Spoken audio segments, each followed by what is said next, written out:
Okay, let's unpack this. Today, we're diving deep into a habit that, well, it gets talked about a lot in certain circles, doesn't it? Hmm. High achievers, you hear about CEOs, top athletes, entrepreneurs, waking up at 5 a.m. Right.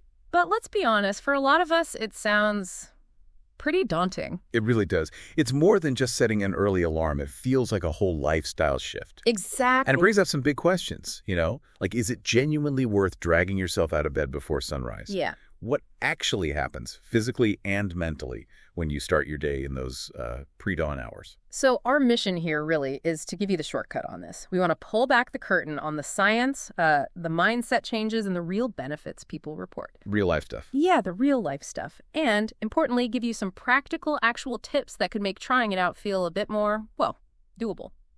Sustainable, maybe. Okay, so where do we start? I guess the most obvious question first. Right. Why 5 a.m.? Why that specific time? Not 6, not 7. That's the million-dollar question, isn't it? Why 5? Well, a lot of the thinking is about getting a powerful head start. A head start on what, though? The day. Distractions. Both, really. Productivity experts and some brain science research, too, suggest these really early hours are when the brain can be incredibly sharp. Oh, interesting. Like peak performance time. Kind of. Your prefrontal cortex, the bit for planning and decisions, might be more efficient then. Plus, the world is just quiet. Okay, that stillness factor. I get that. No emails yet, no calls, no noise from the street, or even inside the house usually. Exactly. It's genuinely your time. And that kind of quiet, uninterrupted space, that's becoming a real luxury. A rare commodity for sure. A chance for deep thinking maybe. Right. And here's another angle. Willpower. There's this idea, sometimes called ego depletion, that your willpower is strongest in the morning. Like a muscle that gets tired. Sort of, yeah. You haven't made a million tiny decisions yet that drain your cognitive resources. So if you want to build a tough new habit, Like hitting the gym or meditating. precisely, or learning a language, journaling, whatever it is, 5 a.m. could be the absolute prime time to tackle it before that willpower starts to fade. Okay, so there's a mental edge, a focus advantage. What about physically? Does this early start actually impact our health? It seems to. There are some pretty significant advantages reported for both physical and mental well-being. Let's break that down. Physical first. Sure. One of the biggest things people notice is sleep quality. It sounds counterintuitive, maybe waking up earlier for better sleep. Yeah, how does that work? It's about consistency. Yeah. When you force yourself to wake up at the same early time every day, even weekends ideally. Oof, weekends too. Well, ideally for consistency, Yeah. it helps stabilize your body's internal clock, your circadian rhythm. The master clock. Exactly. It governs things like hormone release melatonin for sleep, cortisol for waking, and body temperature. A consistent wake-up time anchors that rhythm. And a stable rhythm means What? better sleep. Generally, yes. Deeper, more restorative sleep. Your body learns the pattern, anticipates sleep, anticipates waking. You spend more time in those crucial deep sleep and REM stages. So less feeling groggy or, out of sorts during the day. That's the idea. Less grogginess, potentially better mood regulation, maybe even less anxiety because your system isn't constantly fighting to adjust. Okay, that links into the mental side then. What else happens mentally? Well, there's a big psychological benefit. Control.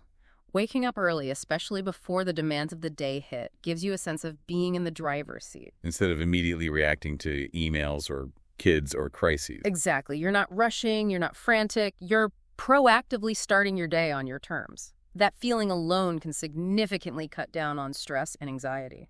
That makes sense. And I've heard that early risers often report feeling more optimistic or proactive. Yeah, that's a fascinating point. It might be linked to that sense of accomplishment. You feel like you've already done something significant, something for yourself before most people are even awake. Like a little win before the day properly starts. Right. It gives you this psychological boost, this momentum that can carry through the rest of the day. Okay, so mind's sharper, body's potentially healthier, feeling more in control. Where does productivity fit in? Because that's often the headline benefit, isn't it? It really is. This is where the 5 a.m. habit can really flex its muscles, so to speak. How so? What's the mechanism? The biggest thing is simply the gift of extra hours. Undisturbed hours. Time you can invest purely in yourself or your most important work before the world starts making demands. Right, before the meetings start, before the notifications pile up. Exactly. Think what you could do with that time. Focused goal setting, undisturbed reading, deep work on a really critical project. Or exercise, maybe. Get it out of the way. Absolutely. Or even just, having a slow cup of coffee and planning your day with actual intention rather than just reacting to whatever pops up first. I've heard about this 90-minute focus idea. Does that fit in here? It does, yeah. It links to our natural ultradian rhythms, these cycles of energy and focus that last about 90 minutes. The idea is that the early morning is perfect for leveraging one or two of these high focus cycles. Because your mind is less cluttered. Precisely. It's easier to get into that flow state, that deep concentration where you're fully absorbed and distractions just fade away. Okay. And what about decision making? Ah, yes. Avoiding decision fatigue. It's a real thing. Our ability to make good choices wears down throughout the day. Like using up your decision-making quota. Pretty much. So tackling your most important decisions or your most creative, demanding work first thing when your brain is fresh, that leads to better choices, more clarity. You start intentionally, not reactively. It sounds compelling in theory.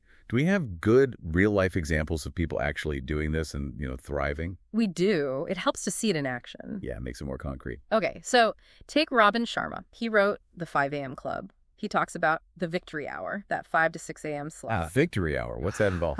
He breaks it down. 20 minutes moving your body, 20 minutes reflecting like journaling or meditating, and 20 minutes growing, so learning something new. Structured. Move, reflect, grow. Exactly. He argues that dedicating that hour consistently can genuinely transform your life. It's not just about being awake, it's about how you use the time. Okay. Any other big names? CEOs, maybe? Well, Tim Cook, Apple's CEO, is famously early. Reports say around 4:30 a.m. Wow, 4.3. What's he doing then? Apparently checking emails, getting a workout in. You have to imagine, for someone running a company like Apple, that quiet time is probably crucial for strategic thinking. Yeah, before the chaos hits. Big picture stuff. Right. And Michelle Obama, during her time as First Lady, incredibly demanding schedule, she often spoke about waking up around 4:30 a.m. too. Also 4:30 a.m. For what? To work out. Before her daughters woke up, before the official duties began, it seemed like her non-negotiable time for herself, her anchor. Right, like filling her own cup first. It makes sense, especially in those high-pressure roles. Yeah. Okay. Inspired by the examples, but let's be real now. This sounds great, but actually doing it? Waking up at 5 a.m. is hard. Oh, absolutely. It's undeniably challenging for most people. That alarm goes off, the bed feels incredibly warm and comfortable. Oh, I've got magnets in it. So what are the biggest roadblocks, and more importantly, how do we actually get past them? Good question. The number one challenge, honestly, is often just simple maths. Going to bed too late. Right. Can't burn the candle at both ends? Exactly. You really need, experts generally agree, at least 7, maybe 8 hours of good quality sleep. So a 5 a.m. wake-up call requires an early bedtime, usually 9 or 10 p.m. at the latest. Which can be tough socially, or if you're a natural night owl. Very tough. The key is gradual adjustment. Maybe shift your bedtime and wake-up time 15 minutes earlier every few days. Make it less of a shock. Okay, gradual shift. What's the second hurdle? Getting out of bed when the alarm actually rings. Motivation, yeah. Especially in that first week or two. Your body is fighting you. Your mind is making excuses. So tempting to hit snooze. Just once. Or 5 times. One practical trick is the 5-second rule from Mel Robbins. Have you heard of that? Vaguely. Remind me. When the alarm goes off, don't think. Just count backwards. 5, 4, 3, 2, 1, G. And physically move. Get your feet on the floor. Override the hesitation. Just act. Exactly. It interrupts that pattern of talking yourself out of it. And preparation helps massively too. How so? Lay out your clothes the night before. Your workout gear, your work clothes, whatever. Plan what you'll actually do in that first hour. Have your water bottle ready. Maybe set up your coffee maker. Reduce the friction. Make it easy to start. Precisely. Create a calm, inviting morning space if you can. Make it something you almost look forward to rather than dread. Okay, so manage bedtime, use the 5-second rule, prepare everything. Let's say you actually do it. You're up at 5 a.m. Now what? How do you make the most of that hour? Right, you don't want to just stumble around half asleep.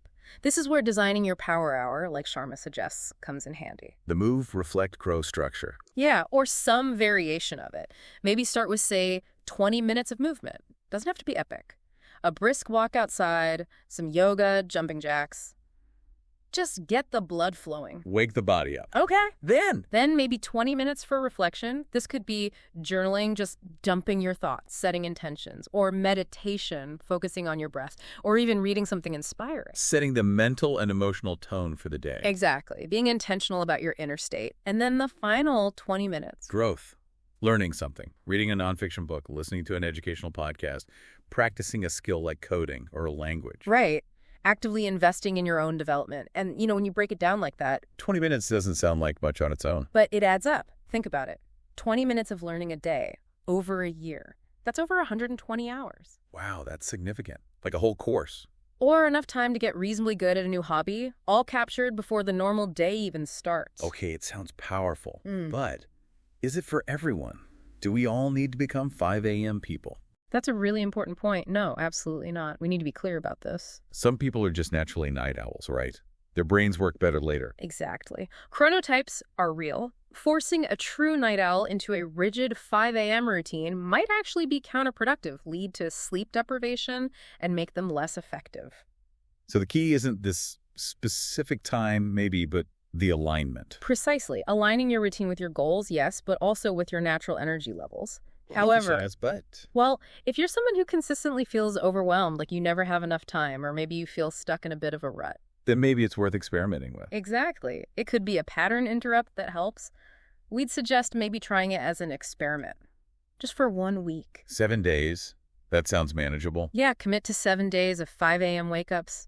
Go to bed early, use the strategies, and just observe. See how you feel. Track things, maybe, like productivity, mood, energy. Definitely. Keep a simple log. Yeah. You might genuinely be surprised by how different your days feel, more intentional, maybe more accomplished. Okay, so wrapping this up, what's the core takeaway from our deep dive?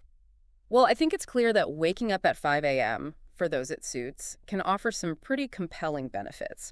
Enhanced mental clarity, that potential productivity boost, supporting healthier routines through that rhythm. And ultimately, maybe giving you back a real sense of control over your time and your day. It definitely takes discipline, though. Consistency is key. It's not a magic bullet. No, absolutely not. It requires commitment, especially at the start.